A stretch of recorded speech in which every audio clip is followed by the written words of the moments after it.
Hello friends, എല്ലാവർക്കും ആർക്കെ വീഡിയോസിന്റെ പുതിയൊരു എപ്പിസോഡിലേക്ക് സ്വാഗതം. സംശയരോഗം അഥവാ പരാനോയ. സംശയരോഗം എന്നത് ഒരു വ്യക്തിക്ക് മറ്റുള്ളവരെ കുറിച്ചോ ചുറ്റുപാടുകളെ കുറിച്ചോ അകാരണമായ സംശയങ്ങളും ഭയങ്ങളും ഉണ്ടാകുന്ന ഒരു അവസ്ഥയാണ്. ഇത് ഒരു മാനസികാരോഗ്യ പ്രശ്നമാണ്. സാധാരണ സംശയങ്ങളിൽ നിന്ന് വ്യത്യസ്തമായി ഈ അവസ്ഥയിലുള്ളവരുടെ സംശയങ്ങൾ യഥാർത്ഥ ബോധ്യമില്ലാത്തതും അടിസ്ഥാനരഹിതവുമാണ്. ഈ സംശയങ്ങൾ അവരുടെ ദൈനംദിന ജീവിതത്തെയും ബന്ധങ്ങളെയും സാരമായി ബാധിക്കാറുണ്ട്. ഇതിന്റെ കാരണങ്ങളും ലക്ഷണങ്ങളും എന്തൊക്കെയാണ് നോക്കും. അതിനു മുമ്പ് നിങ്ങൾ ആദ്യമായിട്ട് എൻ്റെ വീഡിയോ കാണുന്നെങ്കിൽ ഈ ചാനൽ സബ്സ്ക്രൈബ് ചെയ്യുക, ലൈക്ക് ചെയ്യുക, നിങ്ങളുടെ അഭിപ്രായങ്ങൾ കമന്റായി രേഖപ്പെടുത്തുക. സംശയരോഗത്തിന്റെ പ്രധാന ലക്ഷണങ്ങൾ എന്തൊക്കെയാണ് നോക്കാം.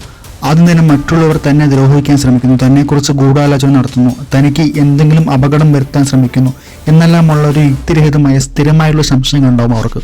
ഇത്തരം ലക്ഷണങ്ങളുള്ളവർക്ക് അടുത്ത സുഹൃത്തുക്കളെയും കുടുംബാംഗങ്ങളെ പോലെയും വിശ്വാസമുണ്ടാവില്ല. അതുപോലെ തന്നെ രഹസ്യ സ്വഭാവം സൂക്ഷിക്കുന്ന ആളുകളായിരിക്കും ഇവർ.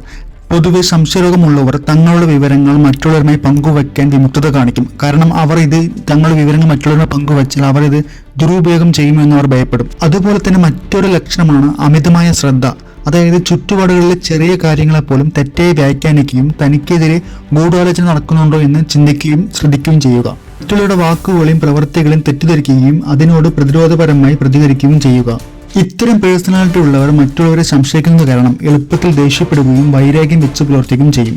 സാമൂഹികമായി ഇവർ ഒറ്റപ്പെട്ടു നിൽക്കും. കാരണം സംശയങ്ങൾ കാരണം മറ്റുള്ളവരുമായി അടുത്തിടപഴകാൻ കഴിയാതെ വരികയും തനിച്ച് ജീവിക്കാൻ ഇവർ ഇഷ്ടപ്പെടുകയും ചെയ്യും. സംശയരോഗത്തിന്റെ കാരണങ്ങൾ നോക്കുകയാണെങ്കിൽ പലപ്പോഴും വ്യക്തമല്ല. എന്നിരുന്നാലും ചില ഘടകങ്ങൾ ഇതിന് കാരണമാവാം. അതായത് ജനിതകപരമായ ഘടകങ്ങൾ ഒന്നാണ്. കുടുംബത്തിൽ മാനസികാരോഗ്യ പ്രശ്നമുള്ളവർക്ക് ഇത് വരാനുള്ള സാധ്യത വളരെ കൂടുതലാണ്. മസ്തിഷ്കത്തിലെ രാസമാറ്റങ്ങളും ഒരു കാരണമാവും. തലച്ചോറിലെ ഡോപ്പിൻ പോലുള്ള രാസവസ്തുക്കളുടെ അസന്തുലിതാവസ്ഥ ഒരു കാരണമാവും. അതുപോലെ തന്നെയാണ് കഠിനമായ മാനസിക സമ്മർദ്ദങ്ങൾ, ആഘാതങ്ങൾ, ബാല്യകാല ദുരനുഭവങ്ങൾ എന്നിവയും ഇതിനൊരു കാരണമാകാം. ചില മയക്കുമരുന്നുകളുടെ ഉപയോഗം, അതായത് കഞ്ചാവ്, കൊക്കൈൻ, MDM പോലുള്ള ചില മയക്കുമരുന്നുകളുടെ ഉപയോഗവും സംശയരോഗത്തിന് ഒരു കാരണമാണ്. ഈ ഒരു രോഗാവസ്ഥ ഒരു വ്യക്തിയുടെ മാനസികാരോഗ്യത്തെ മാത്രമല്ല അവരുടെ ദാമ്പത്യ ബന്ധങ്ങളെയും സാരമായി ബാധിക്കുന്ന ഒന്നാണ്. ഭാര്യ ഭർത്താക്കന്മാർക്കിടയിൽ വിശ്വാസമാണ് ഒരു ബന്ധത്തിന്റെ അടിസ്ഥാനം. എന്നാൽ സംശയരോഗമുള്ളവരിൽ ഈ വിശ്വാസം പൂർണ്ണമായും ഇല്ലാതാവുന്നു. ഇത് പലപ്പോഴും ദാമ്പത്യത്തിൽ വലിയ വിള്ളലുകൾ ഉണ്ടാക്കുകയും ബന്ധം തകരാറിലാവുകയും ചെയ്യും.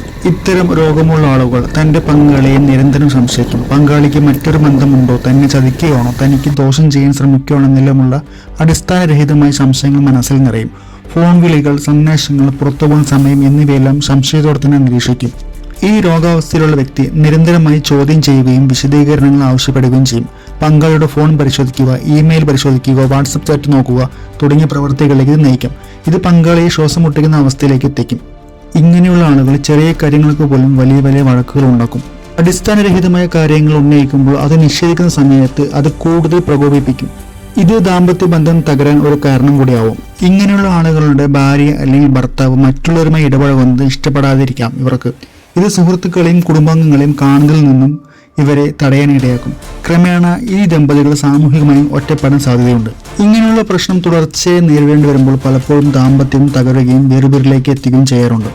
ഈ രോഗിയുടെ ഈ അവസ്ഥ തിരിച്ചറിഞ്ഞ് എത്രയും പെട്ടെന്ന് ഒരു കൗൺസിലിംഗ് അല്ലെങ്കിൽ സൈക്കാട്രിസ്റ്റിന്റെ സഹായം തേടുകയാണ് നമ്മൾ ആദ്യം ചെയ്യേണ്ടത്. ഇതിന് ഒരുപാട് തെറാപ്പികൾ ഇന്ന് നിലവിലുണ്ട്.